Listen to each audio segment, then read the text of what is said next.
Hey, what's up guys? How's everybody doing today? So, I finally got a chance to sit down and watch the new Netflix movie called Outlaw King. Or as I like to call it, the unofficial sequel to Braveheart because honestly, that's kind of what it is. Except this time around, it has a lot less wild and crazy historical inaccuracies in it. But with less historical inaccuracy comes not nearly as good a filmmaking in my opinion. But maybe historical inaccuracy is exactly what you need to make a good movie because, you know, I like 300 as much as the next guy. But it's not a bad movie, it just could have been a lot better. But anyway, if you have seen Braveheart, I really don't need to tell you the plot of this movie because you can kind of figure out exactly what's going on. But if you haven't seen Braveheart, basically it's about Robert the Bruce, who's played by Chris Pine, and he is essentially the would-be ruler of Scotland had the English not been in control of it. And in this movie, it is a post-William Wallace world, and Robert decides to fight the English and take back the throne of Scotland. And all of you are more than welcome to shit all over my fake shitty accent in the comment section if you like, because I'm about to critique some accents right about now. And I won't say whether or not accents are good or bad in movies because I wasn't alive during that time, nor do we know anybody that was alive during that time. And that also goes for pretty much any movie, but if you are an actor and you're gonna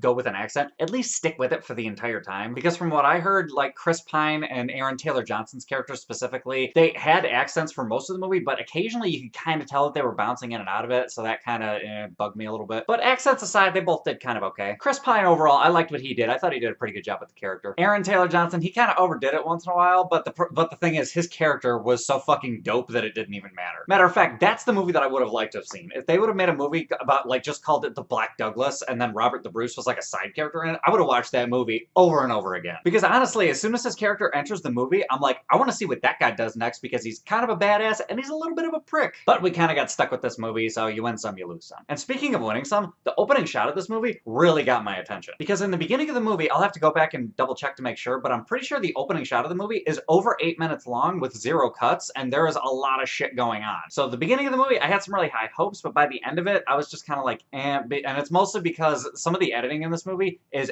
absolute dog shit. Because a lot of the battle scenes were cool, and like, just like the fight choreography and the way that everything went down was cool, but the movie didn't show you like a continuity of the battle very well. Because you can't have a movie where it's just 2 guys fighting, another shot, 2 other guys fighting, another shot, 2 more guys fighting, and then at the end of it, it's like, either we won or the other side won. Like, you have to show some kind of a continuity in a battle, and I felt like this movie kind of did that, but there were other times where it's just like, I'm not totally sure what the fuck is going on. They actually did a pretty decent job of that in the 3rd act, but then there's a little section towards the end of the 3rd act that I was just like, why the fuck is that in there? But besides the crappy editing, like, the whole subject matter behind the movie was inherently interesting. To the director's credit, like, you really do connect with Chris Pine's character, like, just this kind of, like, claustrophobic feeling, like, he feels like the walls are closing in around him. You just feel that desperation with his character. And they also made it so that one of the bad guys in the movie, you don't even hate him, you just pity him, which is kind of reminiscent from Braveheart. There are a couple of, like, thematic similarities from there, but I think they did that on purpose. I also thought the music was just kind of okay. They could have done a little better with that. Another thing they could have done better is they could have explained, like, the idea between, like, husband and wife versus, like, female and her family, because there's a bit of a dynamic that I didn't quite understand. But anyway, guys, it's like I said, the movie's not terrible. It could have used a lot of improvement, though. I feel like if they would have just gotten a director with a little bit more experience, they probably could have, like, tightened it up a little more. So overall, for a score, I think I'm gonna give it a 6.7 out of 10. I still enjoyed the movie. I didn't have a bad time watching it, and I also want to go back and watch Braveheart now after seeing it. And to be completely honest, that's better than nothing, so I'll take it. But anyway, guys, those are my thoughts. What are your thoughts? Have you seen this movie? Have you heard of it? Hop in the comments. Let me know what's up. Other than that, if you like this review, give me a like, subscribe, all that other bullshit that makes the channel look good, and I will catch you guys next time.